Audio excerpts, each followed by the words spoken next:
try doing it. And as I try doing it, I create chaos in my life. I create a whole lot of pain and misery in my life because I'm trying to be like Sandra. And I'm not developing what God has purposed me to become. I'm out of alignment, Erica.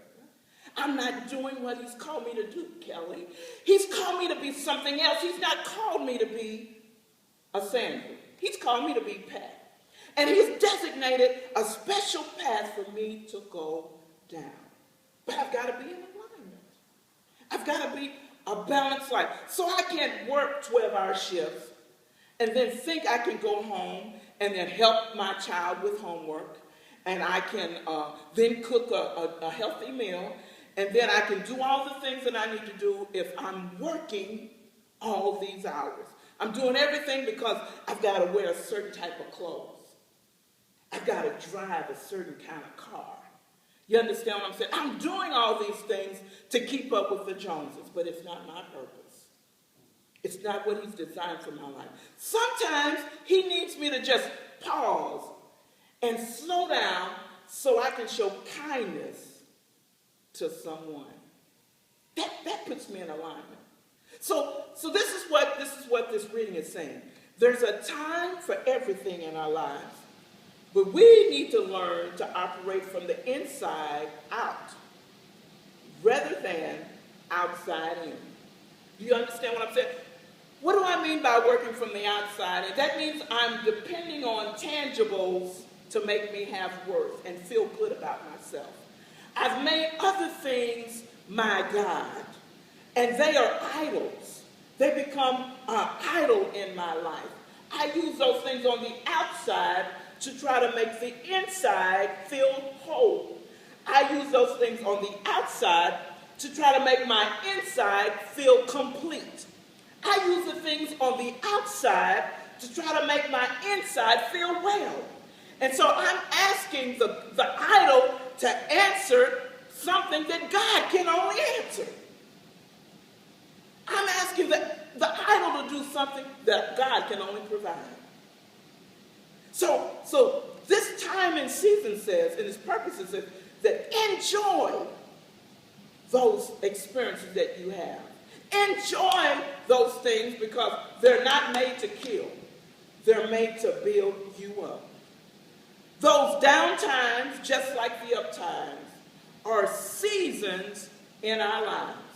Sometimes the rain seems like it'll never stop falling, but you've got to know that the sun is on the horizon.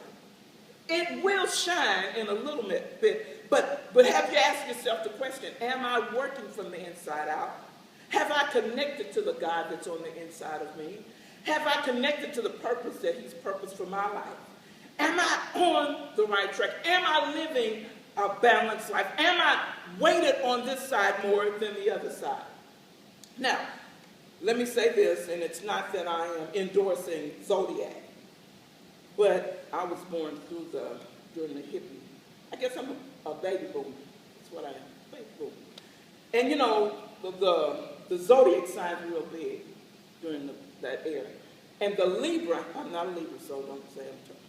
The Libra sign is a sign of balance. And I don't know what the signage is in your life. I don't know what it is, but if you can just visualize the signage of balance, that it's equal, that you stand, you're not leaning more one side than the other. You're not weighted down with guilt more than you have joy. You're not weighted down with a whole lot of depression more than you have peace. But you got balance. You understand? You're not weighted down with trying to get a whole lot of finances, but you have joy even though you don't have abundance in terms of a lot of things. You understand that you can be balanced without having the outside controlling the inside. A season, a time to be celebrated, and a time sometimes when people don't think much of you. But can you still stay balanced? Can you still say, it is well with my soul? That things are as I go through this experience. Now, staying balanced doesn't mean jumping through hoops and getting over things right now, Julie. But it does mean flowing with it. Have you ever seen a river just kind of flow? And it seems like each ripple is in sync. It's not fighting against. It's just kind of flowing. And that's what we have to do in our lives and our situations. We have to flow with each experience. Don't fight against it, because fighting against it will cause us to hit life's pothole. And we don't want to hit the potholes. Let me give you a few pointers and then we'll close. God, I'm going to tell you, God has sent everything for its time so we can enjoy it, even those things that may not seem so pleasant.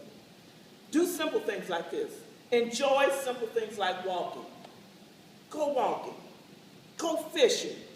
Go window shopping. If you don't have money but you like to go to the mall every now and then, go walking through the mall. Enjoy it. Enjoy washing your dishes. Don't fret because I got to clean the house, but enjoy washing the dishes.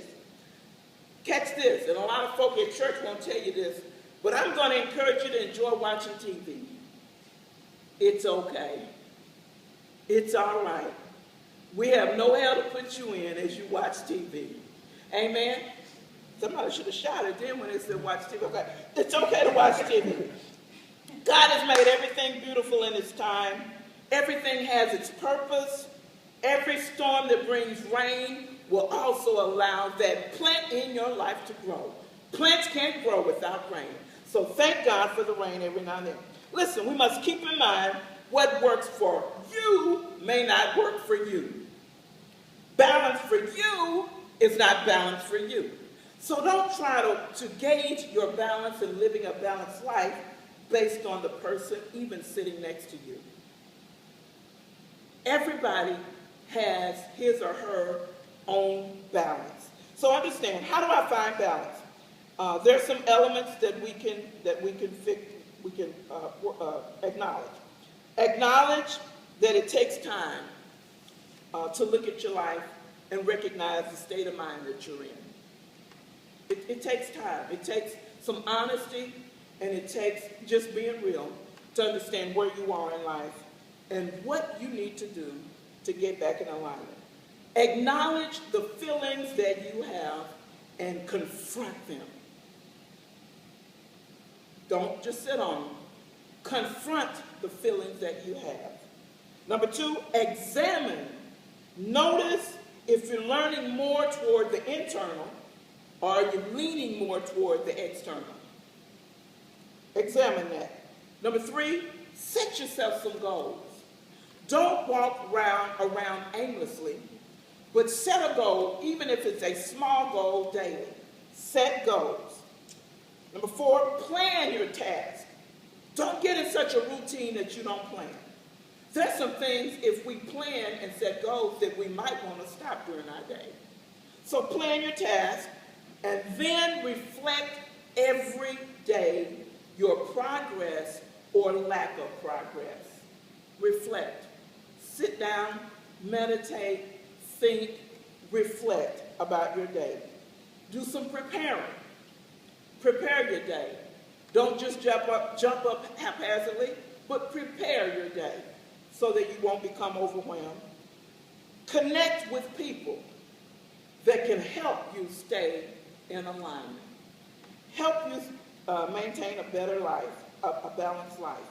And I'm going to close on this, and I hope you've remembered some of those points. But I'm going to close on this. And this is Psalm 139, 13 through 16. And this is from the Message Bible, and I'm going to read it to you. I just want you to hear the Message version of it. It says, "Oh yes," talking about God. "Oh yes, you shaped me first, inside, then out. You formed me in my mother's womb. I thank you, high God. You're breathtaking. Body and soul, I am marvelously made." And the King James Version says, "I'm fearfully and wonderfully made." I worship in adoration. What a creation. Talking about you. Just repeat it. What a creation. What a creation. Touch yourself and say, what a creation. What a creation. What a creation. You've got to believe that. What a creation. You know me inside out. You know every bone in my body.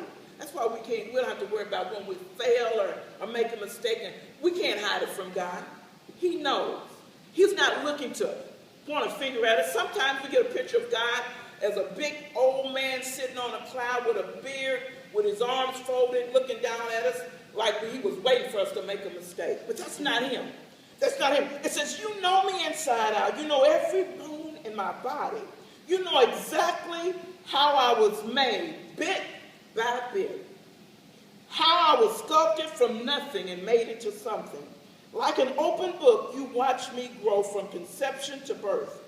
All the stages of my life were spread out before you. The days of my life are prepared before I even lived one day. That's how he knows us. That's how he knows us, and that's how he loves us.